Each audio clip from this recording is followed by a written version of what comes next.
Hi ಗುರು, ನಮಸ್ಕಾರ. Welcome to my YouTube channel. ನಿನ್ನೆ ಏಡನ್ ಗಾರ್ಡನ್ ನಲ್ಲಿ ನಡೆದ 2026ರ IPL ನಲ್ಲಿ 6ನೇ ಮ್ಯಾಚ್ ಅಲ್ಲಿ Kolkata Knight Riders versus Sunriser Hyderabad ತಂಡಗಳು ಮುಖಾಮುಖಿಯಾದವು. ಮೊದಲ ಪಂದ್ಯದಲ್ಲಿ ತಲಾ ಒಂದೊಂದು ಮ್ಯಾಚ್ ಸೋತಿದ್ದವು. ಹಾಗಾಗಿ ಟೂರ್ನಿಯ ಮೊದಲ ಗೆಲುವಿಗಾಗಿ ಸೆಣಸಾಡಿದವು.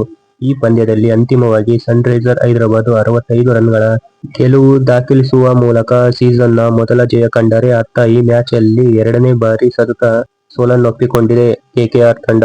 ಮೊದಲು ಟಾಸ್ ಸೋತು ಬ್ಯಾಟಿಂಗ್ ಮಾಡಿದ ಸನ್ ರೈಸರ್ ತಂಡ 20 ಓವರ್ಗಳಲ್ಲಿ 226 ರನ್ ಕಲೆ ಹಾಕಿದರು.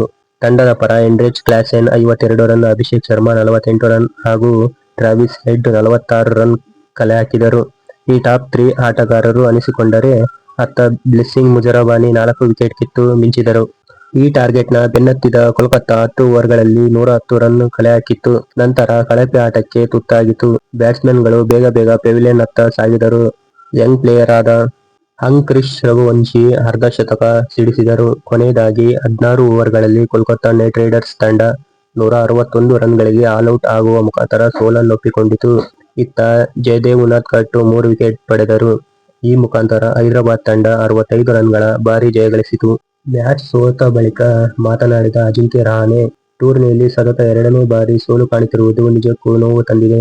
ನಾವು ಈ ಪ್ರದರ್ಶನವನ್ನು ಎಕ್ಸ್ಪೆಕ್ಟ್ ಮಾಡಿರಲಿಲ್ಲ. ಹಿಂದಿನ ಮ್ಯಾಚಲ್ಲಿ ಹೈದರಾಬಾದ್ ತಂಡ ಒಳ್ಳೆಯ ಮ್ಯಾಚ್ ಆಡಿ ಗೆದ್ದುಕೊಂಡಿದೆ. ಟಾರ್ಗೆಟ್ ಮಾಡುವಾಗ ನಮ್ಮಲ್ಲಿ ಇಂಟೆಂಟ್ ಕಾಣಲಿಲ್ಲ. ಇದೇ ಮ್ಯಾಚ್ ಸೋಲೋದಕ್ಕೆ ಕಾರಣ ಅಂತ ಕ್ಯಾಪ್ಟನ್ ಅಜಿಂಕ್ಯ ರಹಾನೆ ಅವರು ಹೇಳಿಕೊಂಡಿದ್ದಾರೆ. ಇದೇ ತರ ಪ್ರತಿಯೊಂದು ಕ್ರಿಕೆಟ್ ಅಪ್ಡೇಟ್ ಸ್ಟೋರಿನ ತಿಳಿಸ್ಕೊಡ್ತಾ ಹೋಗ್ತೀನಿ. ಇನ್ನೂ ಯಾರು ನಮ್ಮ ಚಾನಲ್ಗೆ ಸಬ್ಸ್ಕ್ರೈಬ್ ಮಾಡಿಲ್ವೋ ಬೇಗ ಸಬ್ಸ್ಕ್ರೈಬ್ ಮಾಡ್ಕೊಳ್ಳಿ.